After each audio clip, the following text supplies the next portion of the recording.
I also believe, and I know many people listening are also afflicted with the curse of the bigger game. And when I say that, I mean, no matter how well I'm doing, no Yeah. matter the success I'm creating, I'm always feeling as if I'm not doing enough. Yeah. And I'm always looking at others and saying, you know, should I be there? Should I be here? I'm looking at people who've been doing this for 30 years and I'm like, should I be doing that? You know, how do they have that? How do I not have that? And I know that's a human thing, right? It is. But is that a bad thing? Because it also drives me to Yeah. do better and to be better. Yeah. So could playing the bigger game also be a double-edged sword at the same time? Absolutely. I'll just add, I'm going to go right to my model. So the bigger game is a book, it's a philosophy, it's a model. This is a very simple model. And so there's one, it's notice, by the way, tic-tac-toe board, it's game-based, you know, very, very playful in its concept. But you're on this game board at any given moment in life. But the part that you're bringing up, Brandon, beautifully is the ally square. It's the ally square. We must, of course, have people who support us and they say yes to us. And we have coaches and we have family members. They go, yay, they're cheerleaders.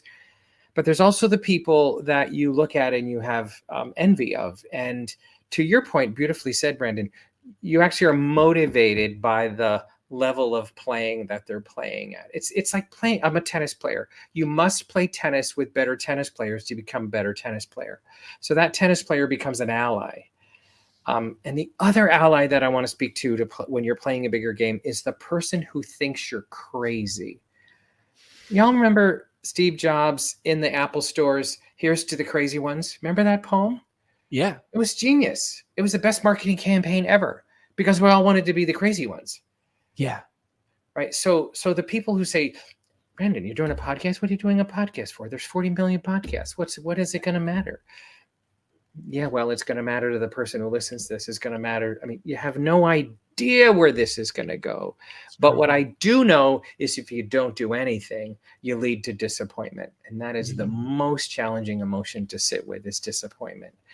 Most people don't go for it because we want to avoid disappointment, not because we're afraid of failure. Yes. I think mostly when it's me, and also, again, I mean, the show is Be Better. Everyone listening wants to be better. I feel that the avoiding disappointment is mostly huge. I do a lot of what I do to avoid disappointing myself. Correct. Because the last thing I want to do, and I know you talk about this, is I would not want to get to the end of my life, whether that's 31 years old or whether that's 101, feeling that I didn't do everything that I could do. Yeah. Yeah, and I'll you know, it's all language, right? Words create our reality. It's like I go for it, whatever go for it means. I don't know, you know, whatever form that go for it means for people. Whether that's, I want to make sure I couch this in the right way for people. There are people that going for it is not motivating at all. I have friends in my life. I live in Palm Springs. I'm 65 years old. Retirement is all around me.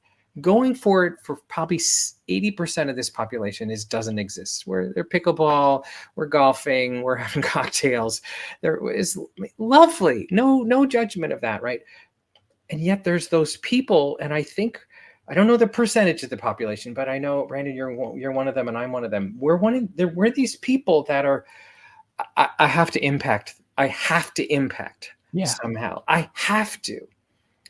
And I like to say I'm in the impact development business. You know, there's personal development, there's leadership development, there's business development. And I go, okay, great. I'm in the impact development business. What's the impact you want to have with your life?